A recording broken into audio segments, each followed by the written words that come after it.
Je salue tous mes fans, je salue tous les internautes. Je voudrais dire à ma grande sœur Lolita que Prince Aimé n'a jamais menti, en aucun moment. Je me suis toujours battu comme un homme dans la vie, depuis mon temps d'enfance. C'est parce que j'ai refusé de mentir que je fais aujourd'hui ce que je fais et que je trouve du soutien et des personnes qui m'encouragent. La musique est un travail comme tous les autres et on a besoin de rencontrer des opportunités. On a besoin de rencontrer des personnes qui nous sont favorables et qui nous aident à avancer. Je n'ai jamais été mendiant en aucun moment de ma vie. Et je ne profite pas de mon handicap pour réclamer quoi que ce soit, pour faire quoi que ce soit, pour exagérer quoi que ce soit. Je suis désolé. Je la respecte beaucoup pour le soutien qu'elle m'apporte, mais je voudrais dire qu'elle doit s'appuyer sur la vérité pour faire ses déclarations. J'insiste là-dessus. Je dis toujours, la grande sœur Lolita la Baronne, vous contactez tout le monde, vous discutez avec tout le monde, sauf moi, ce qui est regrettable. Vous discutez avec tout le monde, sauf moi. Je suis content de votre soutien, mais je regrette un peu certains propos venant de vous. Lorsque vous dites que on m'a demandé de faire le featuring avec Sissoul et Charlotte Dipanda, j'ai refusé. Je veux vous dire que c'est récent que Easy Consulting m'a fait cette proposition. Et malheureusement, il y avait déjà la crise. Je ne peux pas refuser de faire le featuring avec Charlotte. Charlotte est une diva de la musique camerounaise et africaine. Sissoul aussi est un jeune pour qui j'ai beaucoup de respect et que j'apprécie beaucoup. Mais c'est pendant qu'il y avait la crise que Easy Consulting a fait des propositions que je n'ai pas acceptées, pas parce que je ne respectais pas mes frères artistes dont on a proposé de faire le featuring avec eux, mais parce que je n'avais plus confiance dans notre projet ensemble. Lorsque vous dites que le contrat a été signé avec l'accord de ma famille, je vous dis toujours, Maman Lolita, venez à la source. Ma famille n'était jamais présente lorsque le contrat entre moi et Easy Consulting et Wax Day a été signé. Je suis arrivé un soir dans le bureau de Easy Consulting et on m'a demandé de signer le contrat pour que les choses avancent. J'ai refusé, je leur ai demandé d'attendre qu'un membre de ma famille soit là, mais ils ont insisté à ce que cela se fasse ce même jour. J'ai appelé 2 membres de ma famille, mais le numéro n'est pas passé. Et je peux vous rassurer que le jour où j'ai signé le contrat avec Easy Consulting et qu'à la base, il n'y avait aucun membre de ma famille, aucun témoin de mon côté. Et je peux vous rassurer également que j'ai 2 contrats avec ces personnes. Un premier contrat qui n'était qu'un contrat d'édition. C'est bien après que je me suis senti dans la collaboration. J'ai dit, il y a 2 contrats entre moi et ces gens. Un contrat d'édition dans un premier temps qui n'avait rien à y voir avec le management et la production. Et c'est bien après qu'on m'a fait des propositions alléchantes que j'ai accepté d'accorder à ces personnes un contrat de production et de management. Et je vous dis encore que le contrat que j'ai accordé à certaines personnes de management, c'est parce qu'on m'avait promis que je devais avoir les spectacles de 10 000 à 20 000 euros. Ce n'était pas pour les spectacles de 500 000, d'1 million ou même de 300 000 ou de 400 000. C'était pour des grands spectacles. Donc, parce qu'en réalité, le rôle d'un producteur, c'est d'investir, de réaliser des projets, de vendre, d'avoir le bénéfice et de partager, et aussi de donner une condition de vie meilleure à l'artiste. Donc, en réalité, le producteur ne regarde pas trop les spectacles de l'artiste.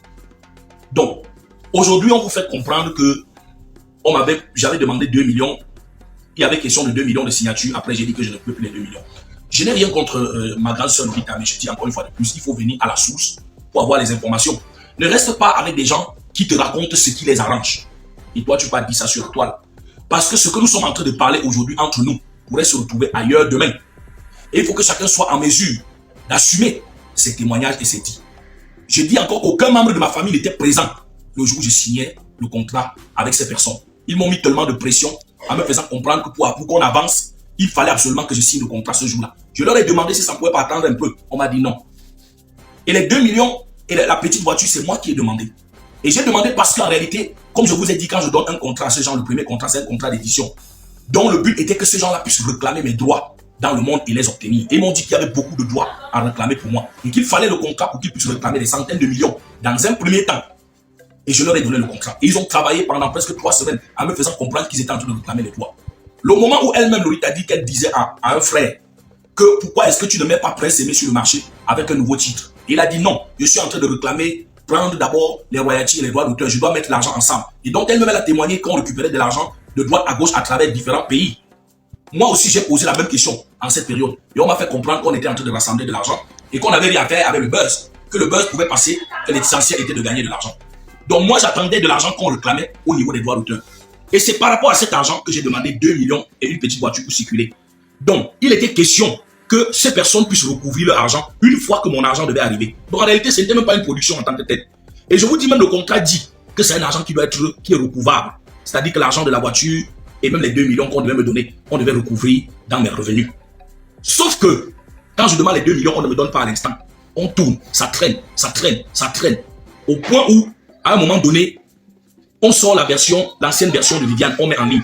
Je fais le direct pour encourager les gens à streamer. On sort également la version avec Malos et les 5 grosses têtes. Et ça prend de l'ampleur. Et entre-temps, on me fait même comprendre que l'argent qu'on réclamait à TikTok, 300 000 $ est arrivé. Et qu'on doit bénéficier de cet argent. Mais après on change. On me dit encore que est-ce qu'il faut qu'on te donne tes 2 millions là. J'ai dit mais comment? Ça veut dire quoi? Tu dois déjà t'abonner. Tu sais pourquoi? En t'abonnant, tu es au courant de toutes les actualités du 237 ainsi que les buzz. Partage aussi pour m'encourager. Tu peux lâcher aussi un commentaire si la vidéo t'intéresse ou bien si tu as quelque chose à dire. Depuis j'ai demandé les 2 millions, vous ne m'avez pas donné parce que je demandais les 2 millions au début de la collaboration. C'était pour arrêter mes poches. Et le temps est tellement passé, on a remis l'ancienne version que j'avais fait avec mon ancien producteur en ligne. On a ressorti la version avec Malor, tellement de choses se sont passées. Et on m'a même dit qu'on avait récupéré certains droits. Après, le gars encore me dit que non. Les 2 millions que j'avais demandé au début, là, donc on me ramène en arrière, qu'on va te donner ça. Là où je leur dis non, ça ne se passe pas comme ça.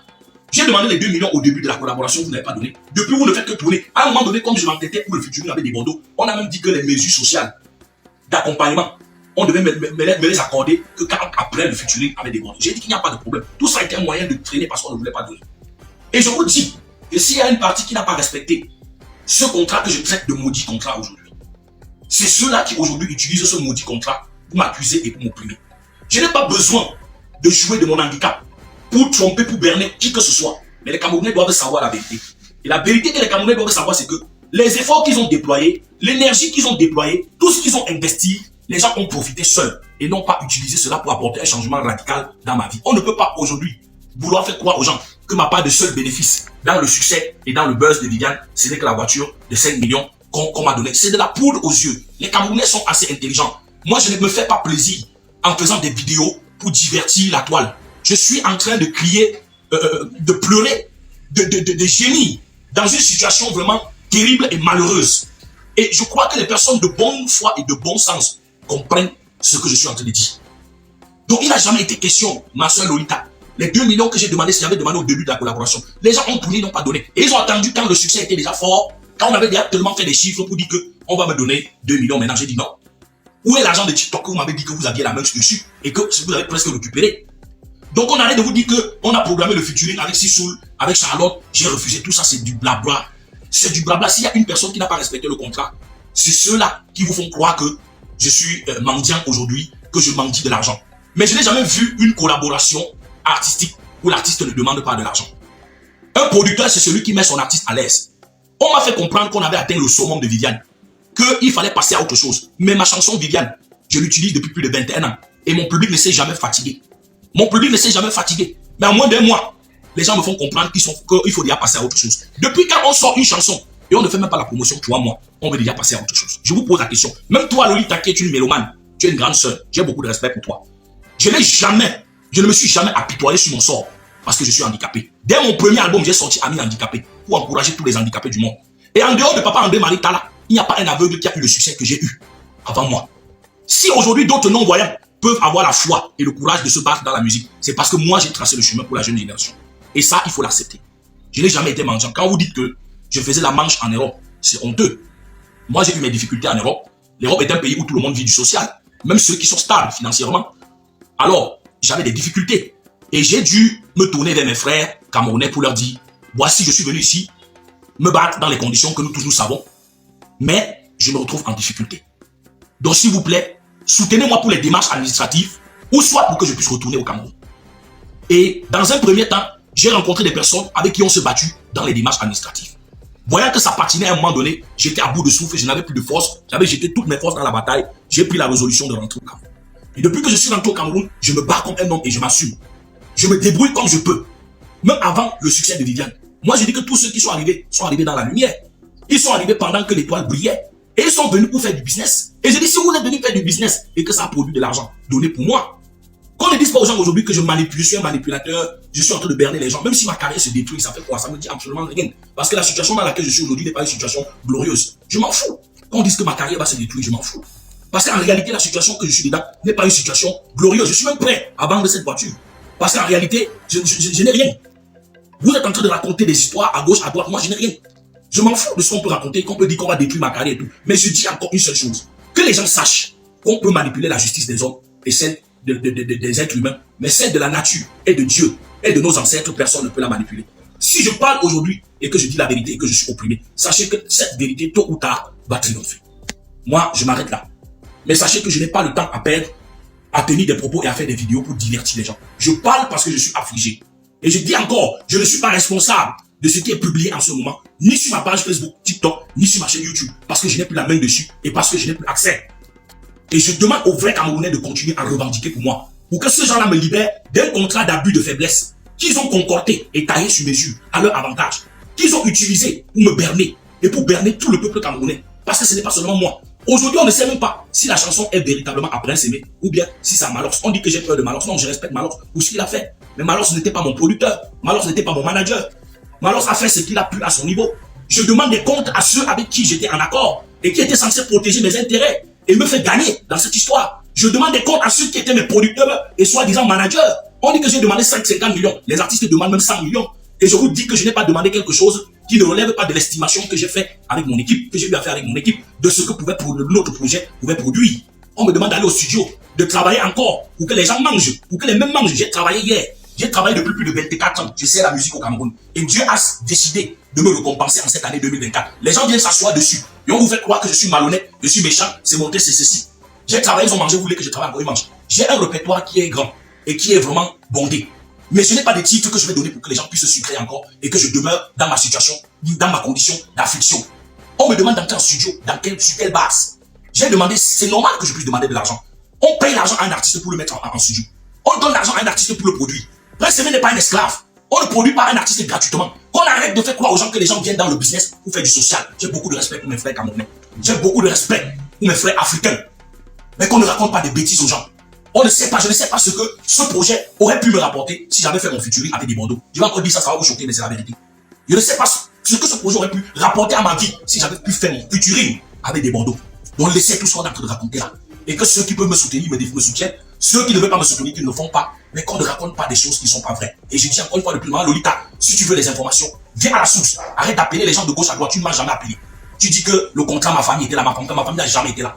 Ma famille est intervenue quand il y avait des problèmes pour faciliter la médiation entre moi, les uns et les autres. Mais le jour où j'ai signé le contrat, personne de ma famille, ni un témoin de mon côté n'était présent. Bon, je m'arrête là-dessus. Et je vais continuer à parler. Tant que cette situation ne s'arrange pas, rassurez-vous, ma carrière, je m'en fous. Parce que ce qu'on m'a fait aujourd'hui, je n'ai rien à gagner, rien à perdre. Je préfère parler. Mon frère, comment tu peux regarder une vidéo sans t'abonner? Abonne-toi, like, lâche-moi même un commentaire si possible